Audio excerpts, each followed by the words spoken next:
Hi, folks. Christine Weber here. I love supporting mature yoga teachers, getting their wisdom out there into the world. So today I want to talk to you about chanting and the possibility of bringing it into your classes if you're not already doing it. I know a lot of people are.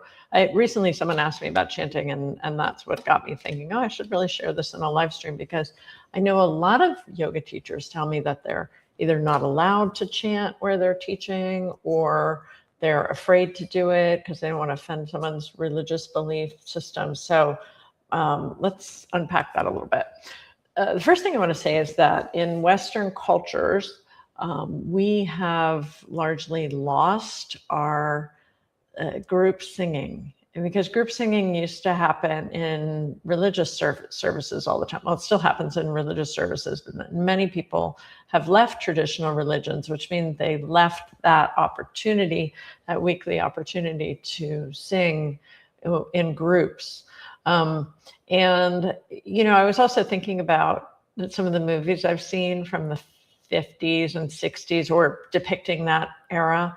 It was really common for people to sing together, like you'd get together at camp and sing. And I remember that from my childhood too. Or you would sing at some kind of a group function, or at a party, you'd have a sing-along. So singing used to be a lot more common in the culture than it is now. And singing is integral to what we are as human beings. Human beings need to sing. As much as birds need to sing, we need to sing because of how it regulates our nervous system.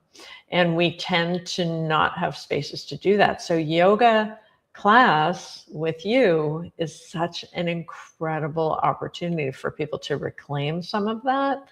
And we have to do it in a way that's respectful of people's various belief systems. So somebody, you know, if you're teaching, I taught at the YMCA for a couple of years, like 25 years ago.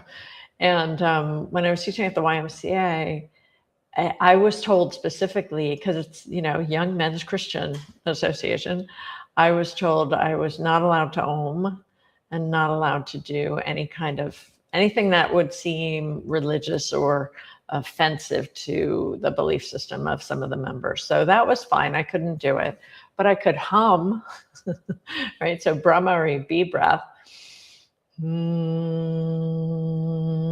Keep the pitch really low, low pitch. Brahmari B breath is an incredible opportunity to get some, at least get some of that vocal engagement. And you know, there's the theory is that the vocal cords, which are innervated into the vagus nerve, the largest nerve of the parasympathetic nervous system, that there's a vibration that's sent up into the medulla of the brain that causes that feeling of peacefulness.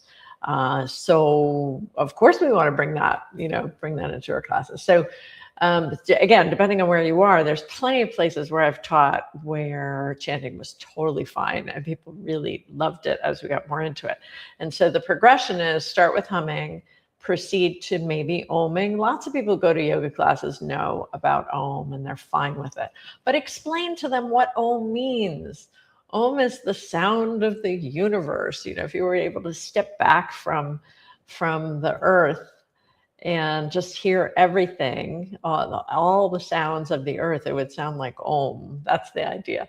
And if you, and it also has that feeling of reverence, because it's often used in the beginning of any mantra. So tell people it just means reverence, or it means the sound of the universe, if you like. And that's a simple way to introduce why you're doing it. And then you could say, and also oming, or any, you know, there's research on it actually, oming having a positive effect on the vagus nerve. Relaxation response is what you can extrapolate out of the vagus nerve.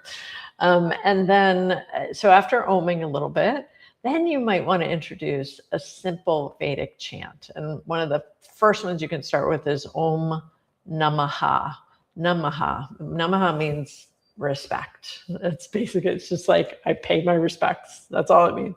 I offer respect. I respect, I honor, I revere, as that kind of feeling. And the way that you do the chant is on, tell the students, everybody exhale. And and you can do this with me right now. Everybody exhale. And as you inhale, listen to the chant. Om Namah. I hope you can hear me, by the way. I don't know if my mic is picking that up. Let me know if you can't hear me.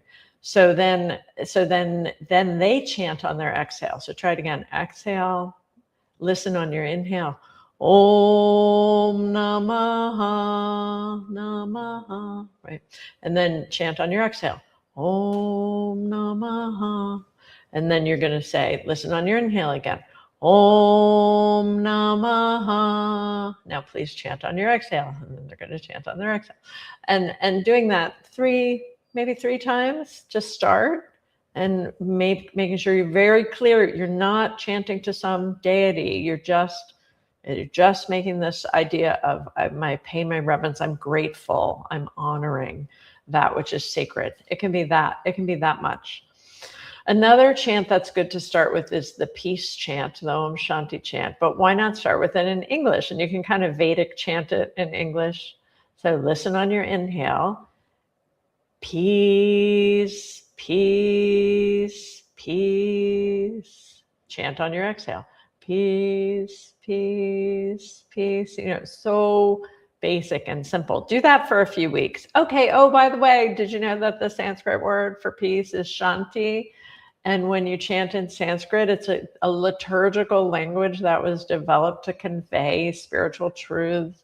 So it's a slightly different feeling in the body than chanting in English, which is a lovely language, but mostly for poetry and commerce these days. It's a different language. In English, by the way, we speak up here all the time. Your tongue is always like right behind your teeth in English, or your mouth is together. Sanskrit uses all these different sounds that come from the back of your throat, the palate. It's a completely different way of making sounds, and the sounds are coming from the chakras deep up through you. So now, okay, by the way, now we'll try chanting Shanti. So listen on your inhale. Om Shanti, Shanti, Shanti. Chant on your exhale. And then they're doing the Om Shanti. And the whole vibration in the room is like, wah, the sounds are bouncing all over the room and people are feeling it in their bodies. And it's just such an incredible thing to get to experience chanting together. So I highly encourage you to slowly, mindfully, and respectfully introduce some chanting into your classes. And some classes are going to be like, we're so into this, teach us the whole Gayatri mantra, I want to do the Mahamrityunjaya. Like people will get into, some people will really get into it. And other classes will be like, not for me. And that's the other thing with trauma-informed teaching is, of course, like this is an invitation to participate. You don't have to do it, right? You're welcome to just listen to the chant. And if you want to talk to me about it after class, if you're concerned, talk to me about it, because it is never my intention to change anyone's belief system. That's for sure. My intention is to enhance what they already believe in, the good stuff that they already believe in. Okay, so thank you so much for being here. I would love to hear questions about chanting and anything else that you want me to talk about on my weekly live streams. And I'll see you next week. Take care.